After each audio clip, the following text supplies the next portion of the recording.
Also known by its original ancient name, Peroz Shapur, was an ancient and medieval town in central Iraq.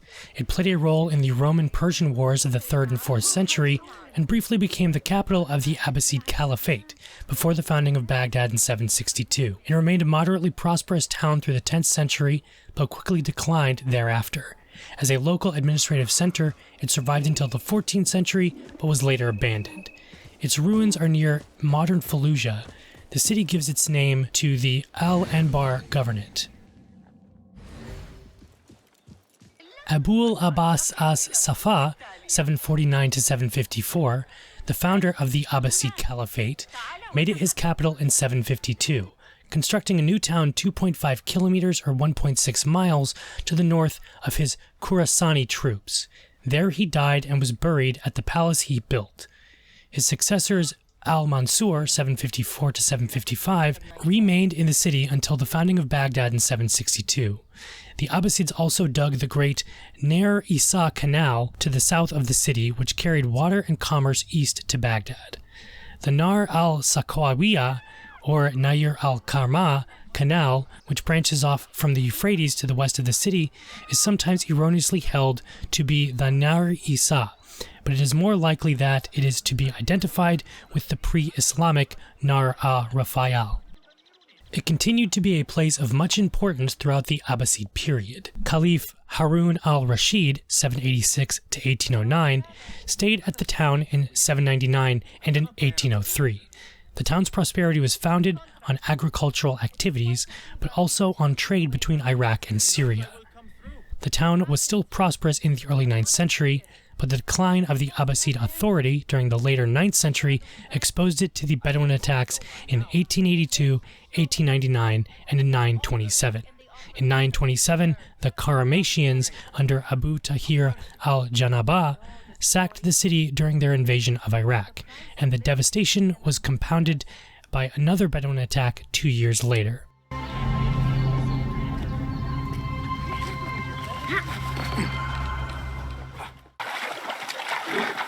Alamut. A new day, another test. I should get back. When an eagle landed on a nearby rock, Wasudan ibn Marzuban took it as a sign that the mountain was the destined site for Alamut Fortress. The fortress's name is possibly derived from Al-Anbar and may mean eagle's teaching or nest of punishment. Alamut is a mountain fortress at an altitude of 2,163 meters at the junction of the Talesh Mountains, in the Iranian stanza of Kazvin, about 100 kilometers from Tehran. In 1090, the Alamut Castle, a mountain fortress in present-day Iran, came into the possession of Hassan-i-Sabah, a champion of the Nizari Ismaili cause. Until 1256, Alamut functions as the headquarters of the Nizari Ismaili state, which included a series of strategic strongholds scattered throughout Persia and Syria, with each stronghold being surrounded by swaths of hostile territory. Alamut, which is the most famous of these strongholds, was thought impregnable by any military attack, and was fabled for its heavenly gardens, library, and laboratories where philosophers, scientists, and theologians could debate in intellectual freedom. The stronghold survived adversaries including the Seljuk and Khwarezmian empires. In 1256, Rukn al-Din Korshan surrendered the fortress to the invading Mongols, who dismantled it and destroyed its famous library holdings. Though commonly assumed that the Mongol conquest obliterated the Nizari Ismaili's presence at Alamut, the fortress was recaptured in 1275 by Nizari forces, demonstrating that while the destruction and damage to the Ismaili in that region was extensive, it was not the complete annihilation attempted by the Mongols. However, the castle was seized once again and fell under the rule of Haluga Khan's eldest son in 1282. Afterwards, the castle was of only regional significance, passing through the hands of various local powers. Today it lies in ruins, but because of its historical significance, it is being developed by the Iranian government as a tourist destination. Some of you might know the Nizari Ismaili as Hashashin, or the Assassins.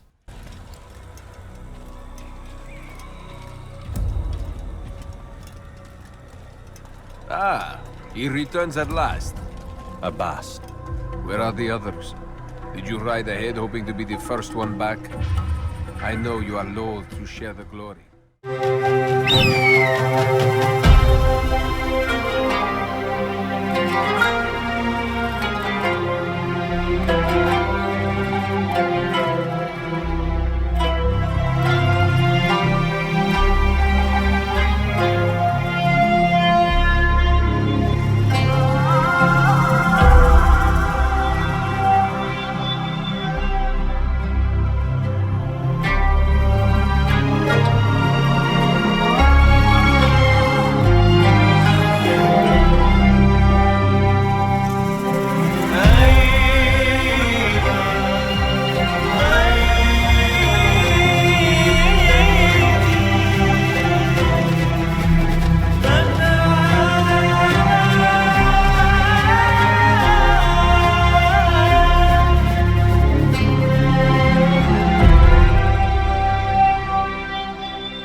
Now, where does my heart take me?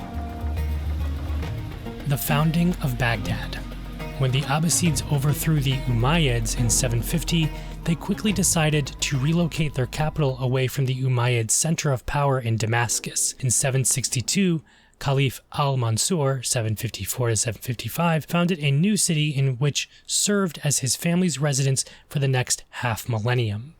After a personal reconnaissance of central Iraq, he chose a fertile plain bounded by the Tigris River next to a village called Baghdad, God-given in Persian. In selecting this location, Al-Mansur participated in a long tradition of imperial cities in the region.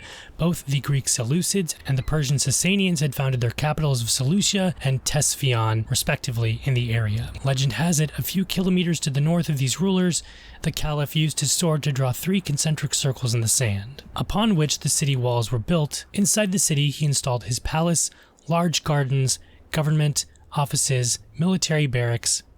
In keeping with the Roman tradition of the city layout, the concentric circles were divided into 4 quadrants by a Cardo Maximus, north-south road, and a Decumanus Maximus, east-west road, which, upon leaving the city, led to various parts of the empire. From the start, the city had many names. Al-Mansur called it Madinat al-Mansur, the city of Mansur, his administrators the Round City, most of its inhabitants Madinat al-Salam, the city of peace, in reference to the Quranic paradise. In times, all these names disappeared and only Baghdad remained. Soon, merchants and craftspeople flocked to this new center of power, resulting in the vast expansions of the city outside of the original walls. By the 9th century, multiple districts on both banks of the river hosted hundreds of thousands of Baghdadis. Al-Mansur's creation had become one of the largest and most famous cities in the world.